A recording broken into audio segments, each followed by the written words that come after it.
So, good evening, everyone, and welcome to the CF Parent Talk series. We are so happy that we have a series of talk that ORDI has helped us to organize this, and it's a six-part series which we want, especially for our parents and our patients, to attend. We will try to cover as many aspects of CF care and management so that it is also we all our parents and patients can benefit from these sessions. We thank ORDI team. We thank Mr. Prasanna Shirol and President of the ORDI for this platform that has been given to us. I would like to first introduce our moderator, Professor S.K. Kabra. All of you are so familiar with Sir, and he has been so instrumental in helping diagnose not only CF patients, but helping in the management, the treatment, and he has set the path for all of us clinicians as well as parents in where we are today in CF in India. And we thank Sir for joining us today as a moderator. Professor S.K. Kabra is currently a consultant pediatric pulmonologist, a senior consultant at Apollo Hospital Delhi. Formerly, he was the HOD as well as the professor of pediatrics at All India Institute of Medical Sciences. Sir has done immense contribution in the field of pediatric pulmonology, cystic fibrosis. Sir has written so many books. He has many publications to his name. And we thank Sir, and we also request Sir to hereby introduce Dr. Sneha Varkki, our speaker for the day. Over to you, Sir. Thank you, Dr. Ilin, and welcome all of you. And Dr. Sneha is a professor of pediatrics at Christian Medical College, Vellore, and she is working very hard to create awareness to diagnose cystic fibrosis and provide services to children with cystic fibrosis in various parts of our country. And today she'll be talking about what is cystic fibrosis. And if you have any questions or queries, please mention in the chat box. We'll try to answer all of them. Dr. Sneha, now floor is yours. Thank you, sir. I'll just share my and Dr. Ilin for organizing this. So as was mentioned before, it's going to be a series of talks covering different aspects. My job today is to just give an introduction about the basics of CF to the parents. So I'll just touch upon the main points. This is not going to be in depth because there are sessions devoted to each of these aspects in the future, in the coming weeks. And I'm honored to be with Dr. Kabra, who has been a teacher and mentor for all of us who do cystic fibrosis care in India, and my friend, Dr. Ilin. So let me just start the session now. So all the people who have joined here for this session, we are one team. We are a team fighting a common enemy, that is cystic fibrosis. I'm sure there are patients, children or adults affected with CF, their caregivers, parents. There are doctors, nurses, therapists. There may be some teachers and friends and well-wishers who have joined this meeting. So I assume there are different levels of understanding. Some of you are very well versed with the details of what CF is, and you might have researched a lot. And some others may be new to this entity and may need some kind of learning about what CF exactly is. But even if you are well versed or if you are a beginner, it is always good to review or revise the basics of CF care, because that's the foundation of the care, because the caregiver has to understand what is going on, what is wrong, and how much we can correct it while giving the treatment. So we'll just start that. So as you know, in cystic fibrosis, multiple organs are affected. But most of the time we talk about the lung because that's the most seriously affected organ system. And majority of the problems are related to the lung involvement. As you see in the picture here, a healthy airway allows air to flow in and out while we breathe very easily. There is a nice patent or very wide air tubes through which the air passes very easily. Whereas in the case of patients with cystic fibrosis, the inside of the airway is blocked up because of the thick secretions which are there. As a result, the child or the patient feels a lot of difficulty in moving the air up and down the air tubes. So that is why, at baseline itself, they breathe with some amount of difficulty, and it can get worse during the difficulty exacerbations or when they have an increase in the infection. So this is what the basic, what we all know about cystic fibrosis. So you can see, the air tubes are called bronchi, and at the end of the air tubes, the small sac-like structures are there. Those are the alveoli, which that is where the air exchange happens. So when there is lot of infection or the lung is seriously or severely affected by cystic fibrosis, these air spaces as well as the tubes get filled with this kind of a thick mucus, making it difficult for air exchange also. So eventually, it's not just a little difficulty in breathing, but it also affects the way we can take oxygen out of the air. Now, if you go to the digestive system, you can see the food we eat pass through the food tube into the stomach. And from there, it passes through a big coil of tubes called intestines. While it is passing through that, the digestion happens. This is enabled by certain organs like liver, pancreas, etc., which secrete certain chemicals called enzymes. So these enzymes help to digest the food and take in the good part out of it, the nutrients out of it, and whatever is left behind or the waste is discarded as stool or feces. So that's the basic understanding of digestion in a human being. Now, so you can see that is the pancreas. So one of the problems in cystic fibrosis, another major problem in cystic fibrosis is that the pancreas is not functioning very well, because mainly the pancreatic duct again has got thick secretions, and as a result, the enzymes do not effectively reach the intestine. So food comes in, it goes, just undigested into the large intestine and gets excreted. The fat and the protein which is there in the food is not really absorbed. So that affects the child, especially a child who is growing, who needs a lot of energy for growth. That is a drawback because digestion is not happening.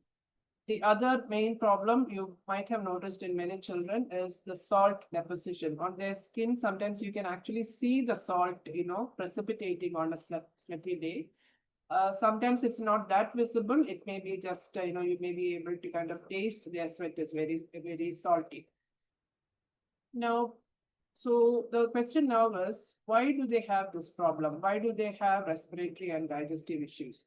All of us walk around, the air is not of good quality. There is dust, there is smoke, and in certain areas, in certain seasons, it's visibly black. The air is black in color. So we are inhaling a lot of dust and smoke on a daily or a minute by minute basis. And we come in contact with many people who have cough and other kinds of pneumonia.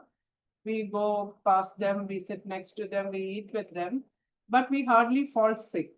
Why is that? There is a mechanism to protect us from all these kind of insults. Now, if you look at this picture, you can see the person's major air tube, the big center one called the trachea, which divides into branches on either side, left and right. There's like a tree, it divides into many, many branches. And you can see a square there. So if you magnify a little part of it anywhere in the lung or in the main tubes, if you take a little part and put it under a microscope and look, this is how it's going to look. There's a lining. The lining is by cells which are kept they are like bricks which are kept next to each other. That's the building block. Now there are some hair-like structures which are sticking out. Those are called cilia. So this, and there is little light blue kind of watery thing, it is shown there. So that is the mucus. So normally there is a very thin watery mucus which is lining um, the the lining of the air tubes. So it's similar to what is, if you look inside your nose, you can see it is wet. Or if you look into your eyes, you can see it's slightly wet because there's a thin line of water, watery substance which is there.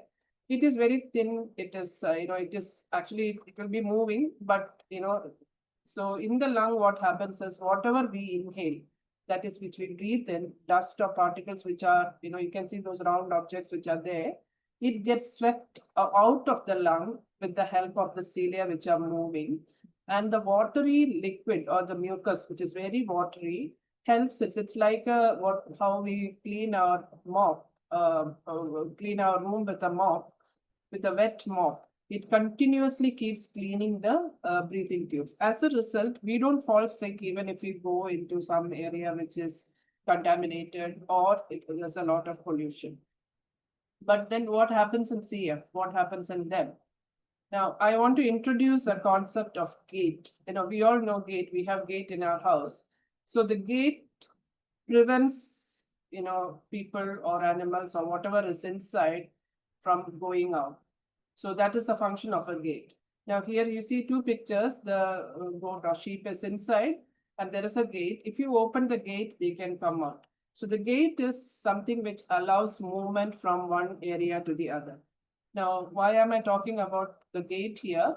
Because the one concept we need to have is about CFTR channel. CFTR channel is a gate. This is, we saw the building blocks, the cells. Each cell is kept next to each other in the respiratory lining. Now there are gates. These gates are all over there are multiple gates. I'm just showing one in each cell, but there are multiple gates. What's the function of the gates? It allows movement of salt out of the cell. And because the salt is allowed to move freely, the water content of the sputum will be automatically adjusted.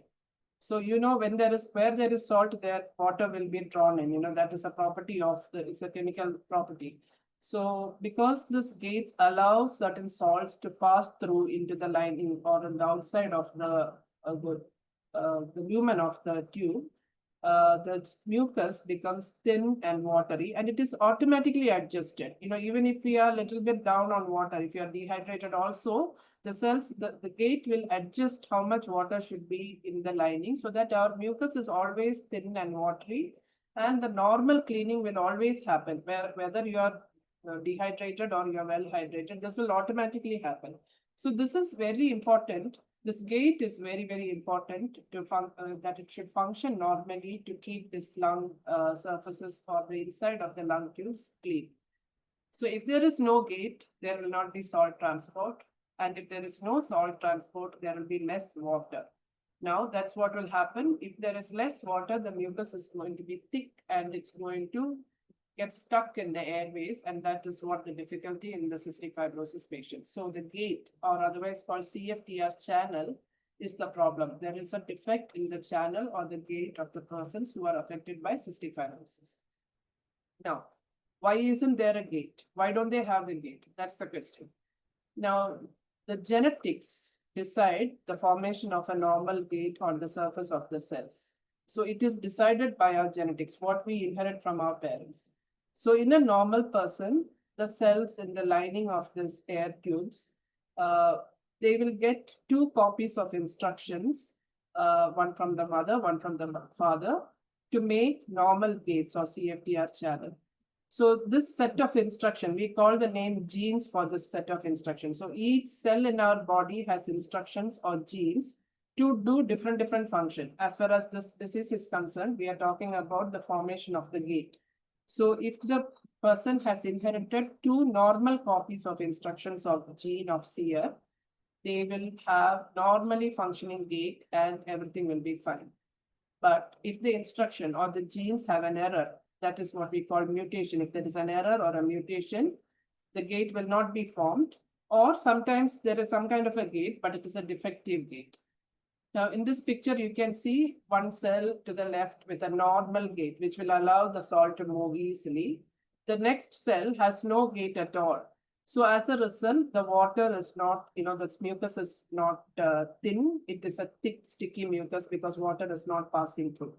In the next third picture, you see there is a gate, but it is a half gate or a defective gate. So as a result, it is not going to the surface. It is sitting inside the cell and it is not sitting in the position where it should sit. Neither is it doing the work.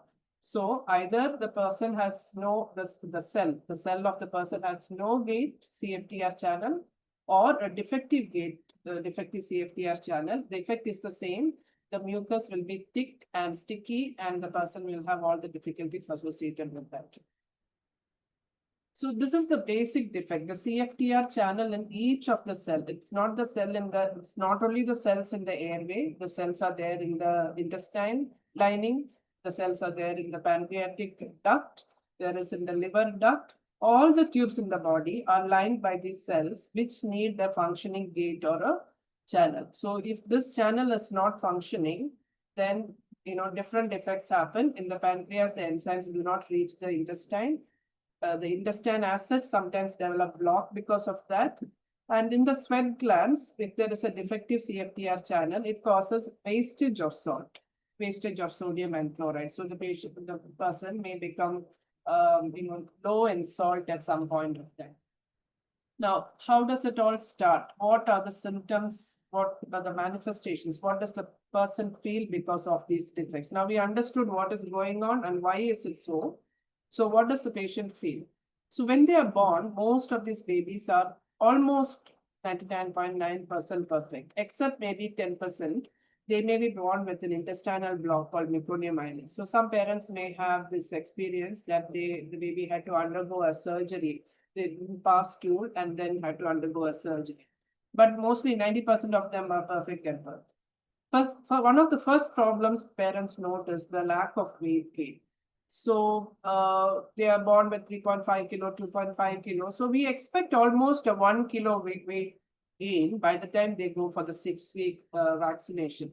But these babies hardly gain any weight, or sometimes they even lose weight. By the time they go, they are 200 grams less than their birth weight. So that's one of the problems. Baby is hungry, is drinking well, but we don't know where this milk is going. Baby is not gaining weight at all. So this, when you weigh the baby, that's one of the first things you notice, the weight gain is not good.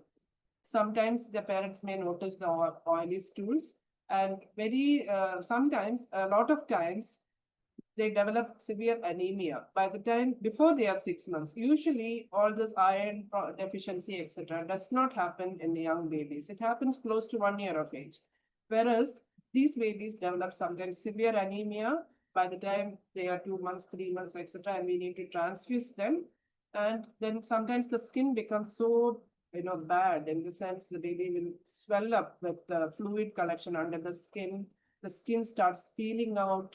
Now, some of the parents would have had this experience, this kind of a problem developed in the baby. So this is a very severe and an extreme form I'm talking about.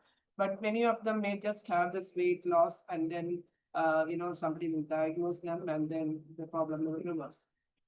Also, somewhere or the other, they will develop a respiratory infection, and children develop normal cold and cough, which will last for 4 or 5 days. Whereas these babies, already because their mucus is thick, they are not able to clear it, and as a result, it becomes much more severe. They end up getting admitted, and sometimes they stay for a long time, or they go to ICU because already their lung is not functioning normally, and they are not able to handle this respiratory infection. The salt wastage I mentioned, because a small baby has got a very large surface area for the amount of weight that baby has. So a lot of salt is lost from the skin, especially on a hot, sweaty day when we sweat normally. These babies also sweat, but they lose lots more salt than we lose. And sometimes this is just a very mild problem. You go to the hospital, get a even if you just go into the AC and sit there for some time, problem is solved, or a little bit of IV fluids and the problem is solved.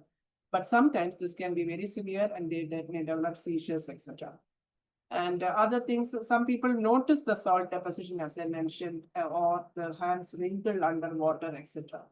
Sinusitis also can be a problem in some children. So this, respiratory symptoms usually keep on happening again and again, and then over time they develop more serious lung disease. So suspecting CF is the key to saving lives of people with CF. So what has happened is, for a long time we thought it's not an Indian problem, it's a European disease. So there was very little awareness among the public. So all of you know, everybody knows what is cancer, everybody knows what is diabetes or blood pressure. But when you heard the word cystic fibrosis for the first, it was probably the very first time you heard that word. Really, nobody, neighbors, friends, nobody has ever talked about a problem called cystic fibrosis. Very, very, very little awareness among the public. And it's the same thing with medical professionals. When we were in medical college, none of us were taught about cystic fibrosis because everyone uniformly believed it is not a problem in India. So Dr. Kabra is one of the people who has done a lot, from the beginning, for at least 30, 40 years now. He has been teaching everybody there is cystic fibrosis, look out for it, look out for it. And in the recent past, many of us have joined in spreading the awareness to make the doctors suspect the condition and diagnose the case, very early, because early diagnosis is important. The earlier we start treatment, good treatment, the better it is going to be for the child. Now, most of the patients would have had sweat testing. So if you look at the history, around 1938 or so. So if you imagine, that is like, where, the ancient, 1938. Then they named the disease as cystic fibrosis because they realized this is different from all the diseases which they knew before, because these patients have digestion problem and lung problem at the same time. So they called it cystic fibrosis, but they didn't know too much about it. So what has happened is, they didn't, all these things which I told you now, the mucocystic, what happens in the pancreas, what happens in the sweat thing, none of these things they were aware of them. They knew children, very young children are affected and they have very severe disease. That's all they knew in that era, 1940s, end of 1948.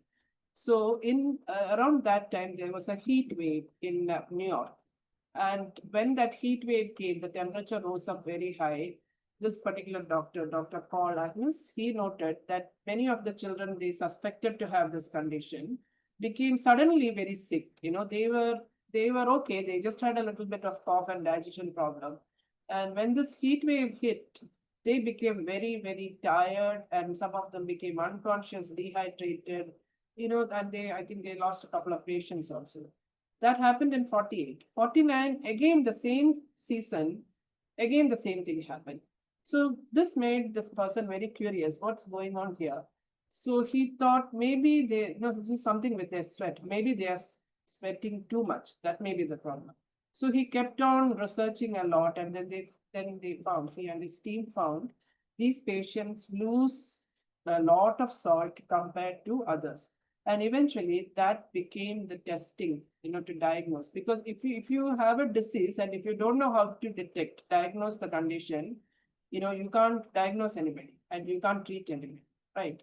So this is making this discovery that sweating in the sweat has more salt in it. That was kind of identified in the early 1950s, and that has remained. Even now, that is the test. So initially, they used to put these babies in this plastic bag and kind of make them sweat inside that and wipe the sweat out and test for the salt in that. That's how it's a very crude thing to do because it's very hot for the baby inside. Sometimes they become very sick when you do like that. So this is how it started.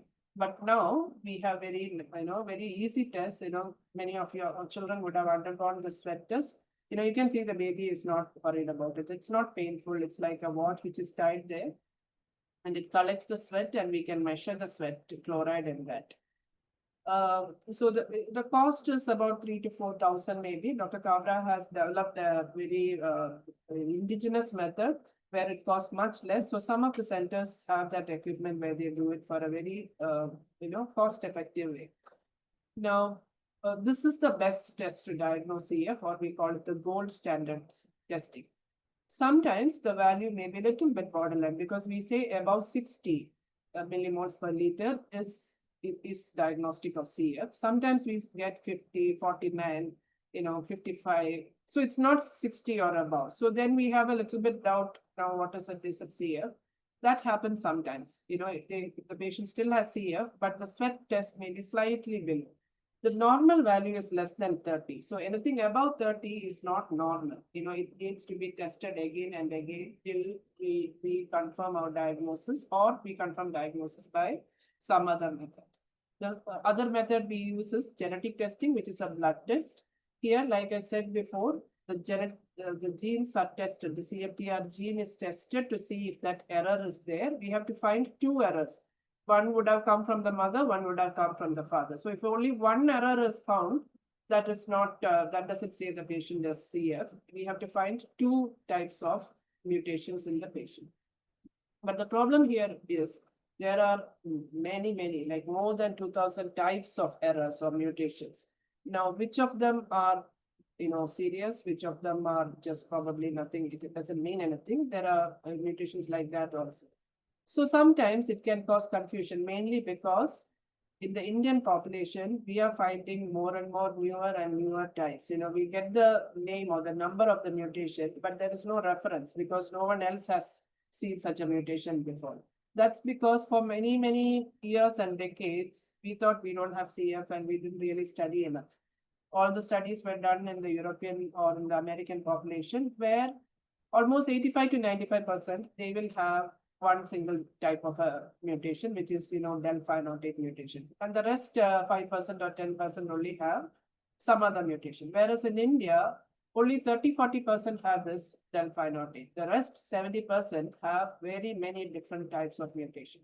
Because of this lack of information, sometimes genetic test may be, sometimes we may not be able to give a definitive answer, but many times we are able to give an answer. So this will cost anywhere from 5,000 to 15,000, depending on how you are doing the testing.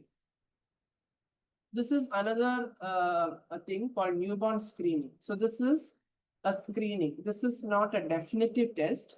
All you need is one drop of blood from the baby. As soon as the baby is born, maybe third or fourth day, you just make a little prick and collect, one drop of blood. It hardly causes any pain.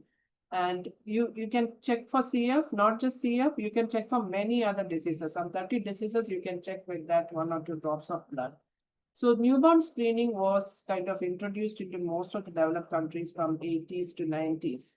And now most developed countries, it is done. No one has to say do it. It will be done when a baby is born. It's a baby's right to be screened at birth.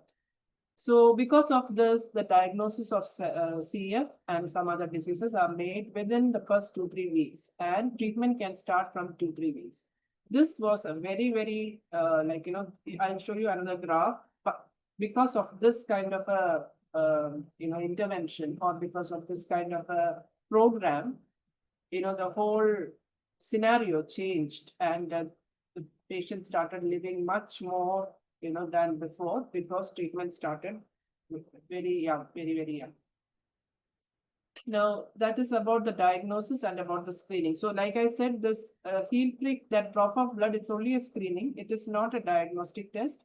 After that, we have to do the diagnostic sweat test or genetic test to confirm the diagnosis. Not everybody with a positive newborn screening has CF.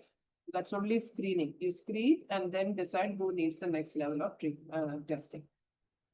Now, treatment, there are, like we said, there are many more sessions coming up. You will get details of all the treatment strategies as we go in the next few days, next few weeks. But the main principles are what is in the lungs, that is the breathing tubes, because it's blocked with thick secretions. Next main treatment is supplement the pancreatic enzymes, because as I said, because pancreatic enzyme is not reaching the food in the intestine, there is maldigestion. The food is getting wasted. So to digest fat and protein, we need to supplement pancreatic enzyme with every feed the baby or the child takes. And nutrition has to be maintained with good diet. Extra salt has to be given. Even for little babies who are breastfeeding, we have to give them extra salt, because they are constantly losing salt in from their skin. vaccination is important because we don't want these children to develop chickenpox or measles, because even normal people, if they develop chickenpox and measles, they will develop lung problem. And we cannot afford to have these vaccine preventable conditions in these children, and influenza and pneumonia, etc. Sinuses and nose also will have the thick secretion, so that also needs to be taken care of with the ENT doctor. Spread of infection from from the devices like inhalers, nebulizer cup, all that can get, if you don't keep it clean, infection can bacteria can grow in that. So infection control is very important, and regular follow-up is extremely important. So now, if you ask me who is the best doctor for CF, I would say the main doctor is at home. Okay, the carers which care for the child at home is the best carer or caregiver for that patient, because they play the most important part in the success of the treatment. All the other things which doctors write, antibiotics, injections, admit in the ward, etc., etc., these only have a very small part. The main part is every daily correct and consistent treatment. That is what makes the difference. That is what keeps the lungs clean, and that is the most important of all the treatment, which you can give a CF patient. But there has to be guidance and supervision by an experienced CF care team, because some adjustments have to be made periodically, some measurements have to be made periodically to make sure that we are doing in the right way. Some complications are developing. If those develop, then we need to address that. So, definitely you need doctors and your medical team, but the main treatment happens at home. Now, I want to give one example. Now, we are all, as not born with teeth, but within few months, we start developing nice, perfect, very, very nice teeth. Okay. In a couple of years, we have a good set of milk teeth, and then that is replaced by secondary teeth. Now, we all know that teeth need cleaning. Teeth is not going to automatically clean itself. Okay, so we have to brush the teeth morning and evening. If you just don't brush, if you just don't clean, soon this is going to happen. Okay, the teeth is going to change color. It is going to develop caries or decay, and more even milk teeth or permanent teeth, both are going to go completely. Eventually, it will go. There will not be teeth left. Okay, so that is for sure. If you don't clean, this is going to happen. That's because there is no automatic cleaning in the teeth. Now, CF lungs also need cleaning. Normal lungs, there is an automatic cleaning, whereas CF lungs cannot clean themselves. So just like the teeth will, disappear, the CF, in a CF person, the lung will change its structure. It will become, you can see the picture on the left has got, it's a normal, the air tubes, just about see the air tubes towards the outer surface.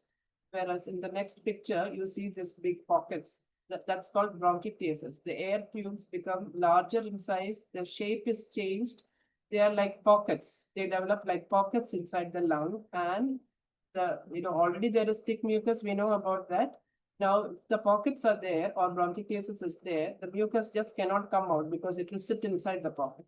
So bronchiectasis will start from the top part, the upper lobe, and it will start spreading downwards when there is cystic fibrosis. So just like we need to brush the teeth before the caries develop, or from the time the child has the first tooth or second teeth, we have to start brushing. Even though there is no discoloration, there is no problem in the teeth.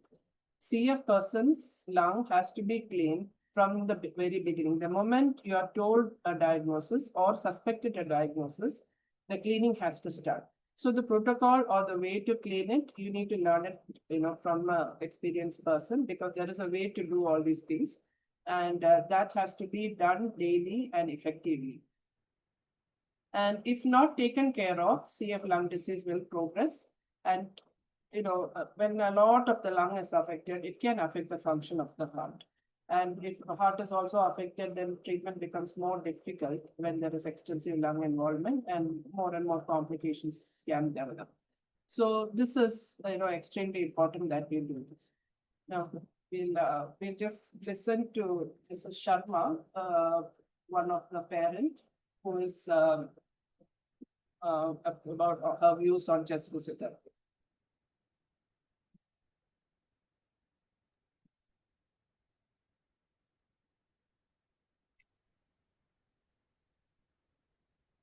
Good evening, everybody. I am Mrs. Sharma, and I have a 17-year-old daughter who is positive with cystic fibrosis. As a parent, I know it's really tough and difficult to hear that our child has some problem which nobody is aware of. My daughter was born in 2008, and when she was 3 months old, till that time she was absolutely fine. And after that, she started developing some of the symptoms, which were mainly related to dehydration. So multiple hospitalizations used to be there, where again and again we have to hospitalize her with dehydration or some or the other problem. When she was at the age of 5, till that this problem continued. But after that, slowly she started showing the symptoms of chest-related infection, wheezing, some cold or cough. Or whenever she used to develop or have cold or cough, it will prolong. It will not get cured in a week or 10 days. It used to take 1 month or 2 months of time too. And again, we have to hospitalize her, put her on heavy antibiotics to cure that, to come out of that episode.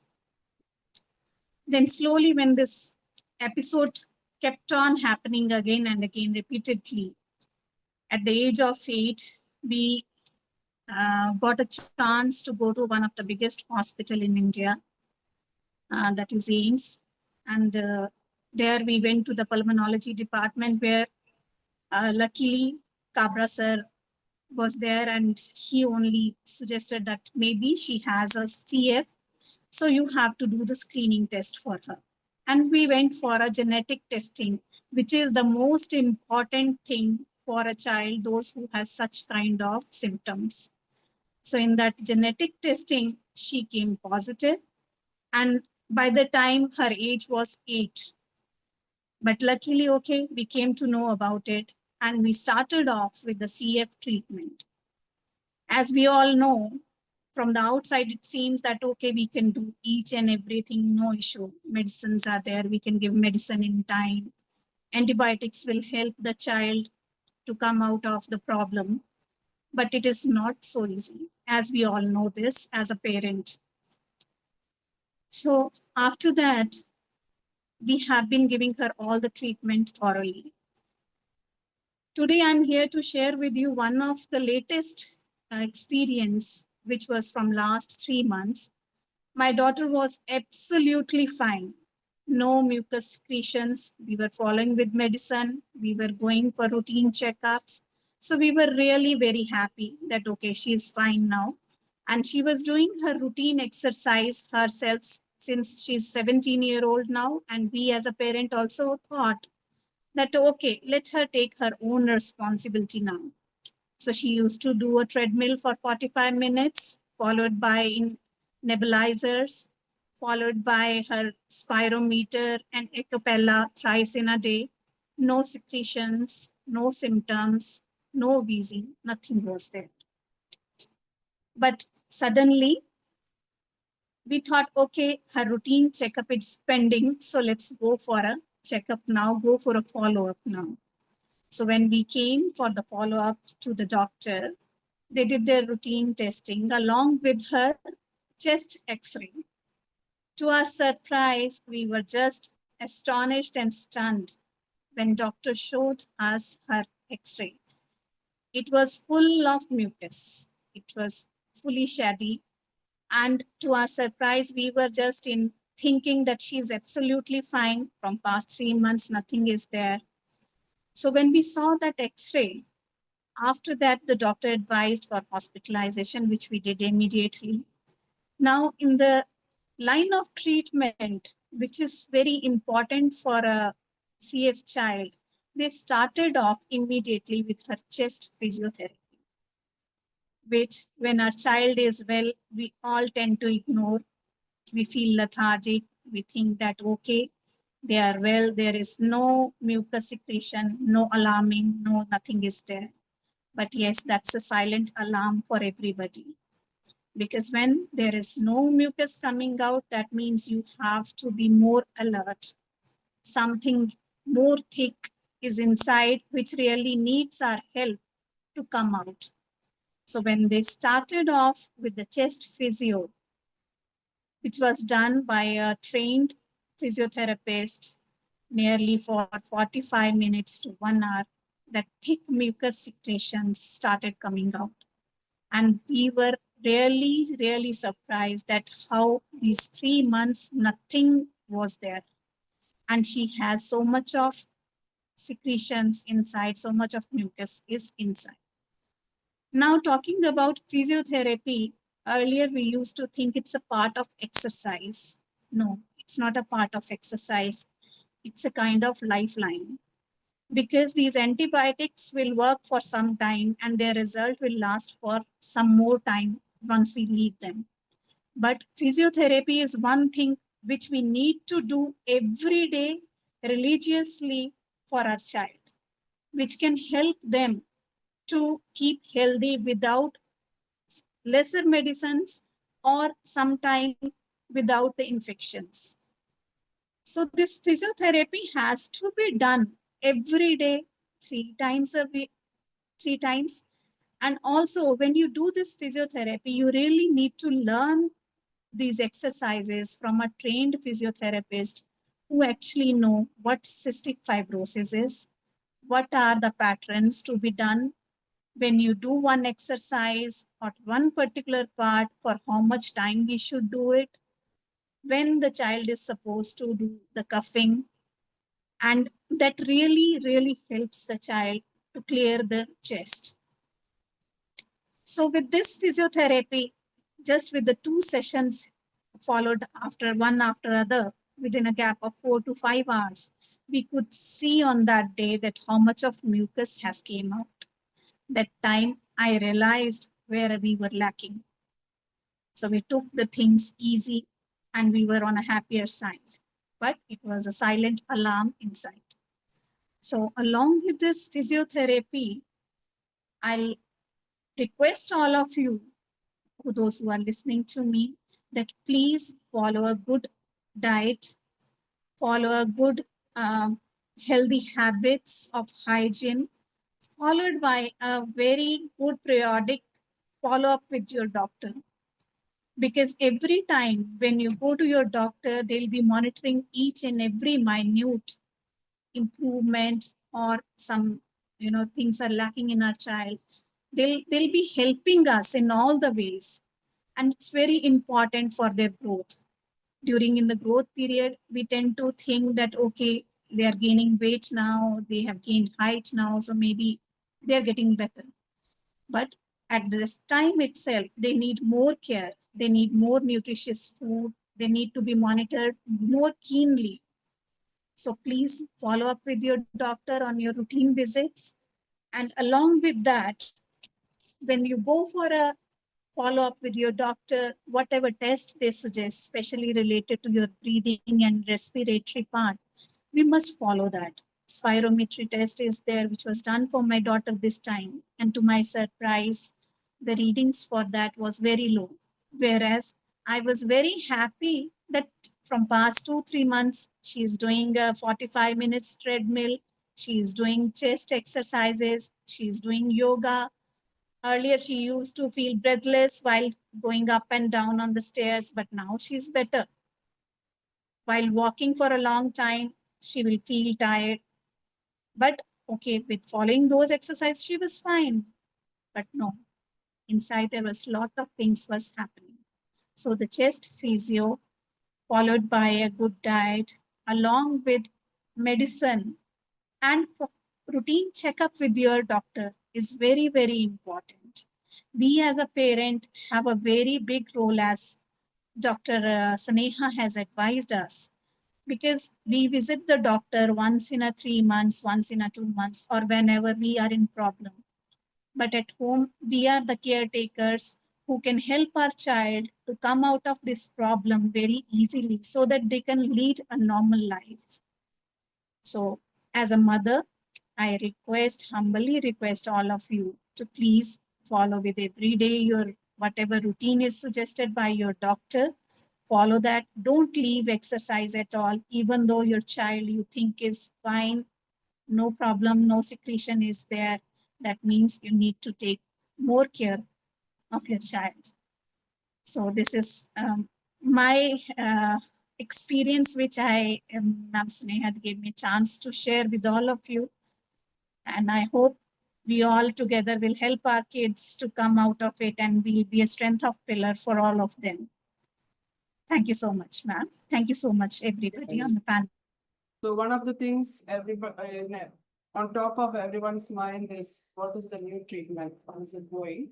So these are called highly effective modulator treatment, or HEMT we call it, or we call it sometimes new drugs. One of the names is Trikafta. It is there are different names in different countries, but basically now how this works. So we saw the cell. We saw that there is a gate or the CFTR channel, which is on the surface of each of those cells. That's a normal cell with a normal gate. Now, some cells have no gate at all. Okay, so certain mutations, the effect is such that this gate is not produced at all. But there are certain other mutations, the effect is such that some kind of a defective gate is produced.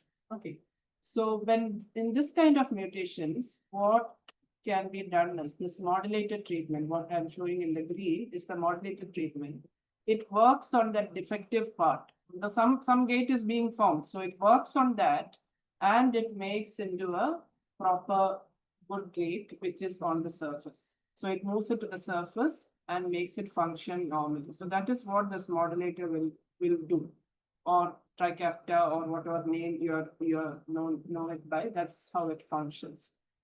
So this will work only in certain mutations. One of the classical ones is del(508) because there is some production of the gate or the CFTR channel. So then this molecule will go and work on it and make the gate complete and also open the gate. So you have to make the gate and open the gate. So that is what the modulators will do. But if there is no gate formation at all in those mutations, this particular drug is not going to work. But there is a lot of research going on at very high speed. A lot of research is going on. So there is going to be a lot of change in the next few years. Now we saw, I'm just showing the sputum, the photos which a parent or patient shared with me. When cystic fibrosis airways is affected with the thick mucus, this is the kind of sputum. You can see a little bit of blood stain is there, and cups of sputum is produced.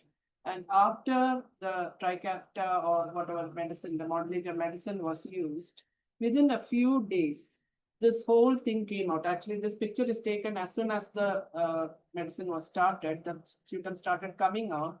And within a few days, there was hardly anything. That full thick secretions were cleared and the airway became almost close to normal. And the sputum is hardly anything there. Okay, so this is the kind of change which can happen with the modulators. But if bronchiectasis, like I said, the pockets are there already, pockets are already formed, or bronchiectasis is already formed, the chance of sputums getting stuck there still remains. So that is why we need to keep the lungs as healthy as possible. Medicines may come, the new medicine, not just for del(508), for other mutations, also medicines will come. But if you are careless, or if you are not that strict with the care from the beginning, and the lung has changed its structure, then there will still be some, continuity of problems. So this is very important to follow the treatment, follow the basic treatment.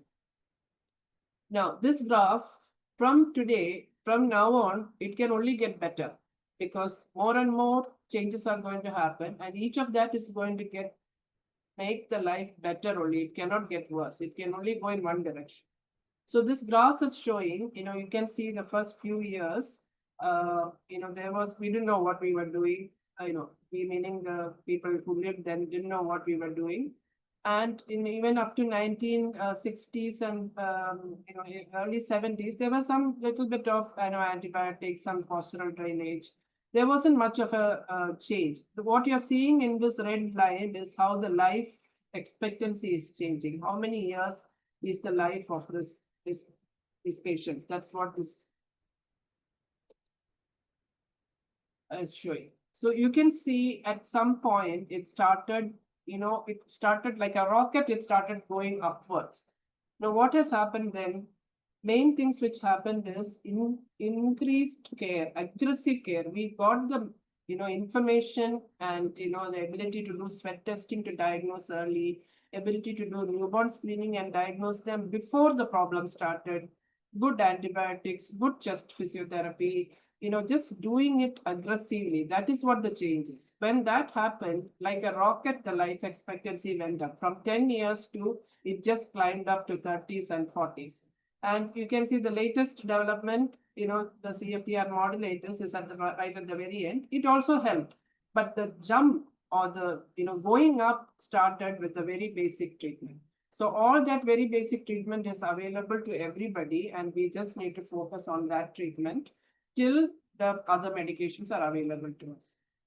This graph shows the years on the downward, which is 86 to 2015. So when you say 2015, this is before the modulators came in. Then what is in green is the children, the number of children. This is not here, this is in USA. What is on top blue is the number of adults. You can see in 86, 87, 88, there were only few adults living. But now if you see, half the number of CF patients are adults. The number of children remain the same because that's kind of the number of births which will happen every year. That is, it's about half, and the number of adults is half. Okay, that's kind of, you can say in normal population also, children are probably 20%, 25%, and adults are the remaining. So the horizon of CF care has really improved with basic care, and now with additional drugs. After 2015, it's even better. I'm just showing up to 2015 just to focus on the basic care. Now their lifespan with the new medicine should be if you start early and do it consistently, it should be as good as anybody. They should have a full career, they should retire, they should have marry and have children, grandchildren, or whatever. So it's all going to be much better for the future. So this is our time to act, to diagnose early and to treat and give full treatment, full-hearted treatment. The motto of the researchers who are working on CF treatment is until no one is left behind. This is CFF, the research motto, until no one is left behind, which means in those countries, it is 85% are delta noted. They already have some kind of treatment. But there is 15% in those countries. And for us, it is more than, like I said, maybe 50 or 60% still don't have an effective kind of medicine which we can use. Effective medicine which changes the disease. So their motto is they will work hard till they find a solution for every single patient. So there is hope for more effective treatment, which will happen in the near future. Let's hope that. So for now, let's do what we must do now. So with that, I stop. Thank you to the ORDI and my team and Mrs. Sharma, who helped me with her story, sharing her story. Thank you, Abhi. Much, Dr. Sneha, for that wonderful, extremely crisp and a very, very well presented understanding of CF. I'm sure it has benefited a lot of our parents. We have about 107 attendees, which I'm presuming there are doctors also in the group, and this has really benefited all of us. There are a few questions that need to be answered. So a few have typed in their genetic mutations, but I think that we will have to take it at a later stage. Managing ABP in a CF kid, we have a session on pulmonary therapeutics in the upcoming sessions. How to get the medications? Now that question I'm going to ask Dr. Sneha as well as Dr. Kabra to enlighten us, because there are a few centers now that have been able to get the medications. So over to Dr. Kabra and Dr. Sneha. Okay, thank you ORDI for taking CF and bringing it to the forefront and increasing the awareness about it and helping the parents. I am very thankful to Eileen and Sneha. I might have seen some of patients, some of the children with CF, not a patient, I would say children with CF, and or I might have communicated with them through email or by phone or by WhatsApp. Sneha has very clearly told us in detail about what is the problem with the CF. Mainly, so Sneha ने आपको बहुत अच्छी तरह बताया है कि CF में secretions are very thick and viscid, very difficult to clean, which will give rise to a respiratory problem, and very thick and causing blockade of the pancreas. उसको pancreatic ग्रंथि को बंद करने से there is a problem of digestion, and then there is an increased salt loss. So these three things are taken care. तो इसके लिए सबसे पहला, जैसे मिसेस शर्मा ने भी बताया, कि आप पहले अपने डॉक्टर को बराबर दिखाएं। ये मुश्किल है कि आप सब लोग एम्स आए, सीएमसी जाए या बेंगलोर में जाएं या दूसरे अस्पतालों में जाएं, अपने डॉक्टर को दिखाएं और अपने जो पेरेंट इंस्टीट्यूशन है उनको साल में 6 महीने में एक बार दिखाते रहे, क्योंकि डॉक्टर देखेंगे उससे उसका वजन ठीक बढ़ रहा है और नहीं हो रहा है, ये सारा बताएंगे। ठीक है। Then other thing is about medications. Medicines थोड़ा महंगा होता है, तो जो रूटीन वाली दवाइयां हैं वो भी काफी खर्चीला होती है। तो मैं अभी मधुलिका से बात कर रहा था, I was talking to Madhulika regarding there is a programme from government of India which is for rare disease support, and CF के बच्चों को, children with CF may get a one-time grant of up to 50 lakh rupees by certain centers, which is called Center of Excellence. जैसे दिल्ली में AIIMS है, वैसे ही ये चेन्नई में ICH है, हैदराबाद में निजाम्स इंस्टीट्यूट है, तो और बॉम्बे में भी केईएम इंस्टीट्यूट है। वहाँ आप बच्चे को रजिस्टर करवा सकते हैं। You can get them registered and get the medications free every 2 to 3 months. Then another thing, as Eileen said, that at least 3 centers may be giving or may start giving these advanced medicines, जो है ट्राइकेफ्टा जैसी दवाइयाँ, वो मिल सकती है। CMC, AIIMS and Wadia hospital in Mumbai as of now this is being provided. Vertex company जो बनाती है, ह्यूमैनिटेरियन ग्राउंड पे बना रही है, तो वो प्रोवाइड करेगी, and we are hopeful that it would be extended to other institutions so that children with CF and adults with CF will get benefit of it.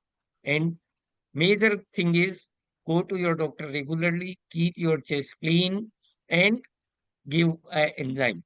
Along with that, try to see if there is a nearby hospital which is approved by Government of India as a center of excellence. As I said, in ICH Chennai, then in Hyderabad, there is a Nizam's Institute, in Mumbai. So you can identify. There are only 13, but we'll request government to spread it to the other institutions also, so that children can get appropriate medication. जैसे मैंने बताया, 50 lakh rupees at one time, it can be used over next 10 years, so 5 lakh rupees per annum. And then the medicines can be taken, all the medicines are given free to the children from the Center of Excellence. But only there is some problem that you have to travel a lot. And this TRICAFTA, as of now, only 3 centers may be providing or may start providing. But for time being, just see that which center is nearby you and go there, get registered, so that children with CF, adults with CF will get this benefit of these medications. Thank you. Over to Dr. Sneha. Sir, so same thing, I also have to say the same thing. I think sir has covered most of the points.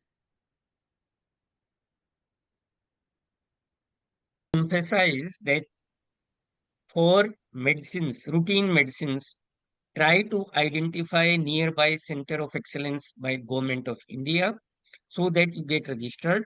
and then our children gets the support from government scheme. And another thing is this TRICAFTA. Just try to identify which center, CMC, Vadia or AIMS is nearby you, and then go there, register, so that the child can get a advantage of TRICAFTA. Mm.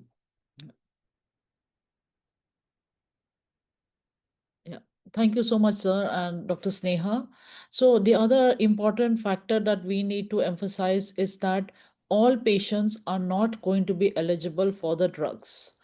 So, there will be some patients who will not be eligible for these drugs. So, for those patients, it is still about continuing the CF care that Dr. Sneha and Sir has emphasized. We continue with the same management of making sure that you are getting your regular checkups, getting your chest physio and a proper management, getting your pancreatic supplements. There was a question here about bronchoscopy. Again, even that question, we are going to answer it. We have a full, there are 2 sessions of lung physio and lung chest infection management coming up. So we could address there properly, and we could help you with all those queries at for the in the next sessions. Yeah. So I think we've covered most, like the important things that we need to cover today. We are also now we will have to wind up for the evening. And we thank especially Professor Kabra for being with us, sir. It has been a special day for us as well as of all our CF patients. I'm sure 50%, it is showing 103 attendees, but I'm sure more than 50% have met you at some point or written to you. Thank you, Dr. Sneha, for such an amazing, wonderful talk. And it is really going to be impactful for all our families of CF. And thank you, ORDI, for this platform. And we look forward to seeing the parents and the patients in the next CF session. Thank you. Thank you very much. Thank you, sir.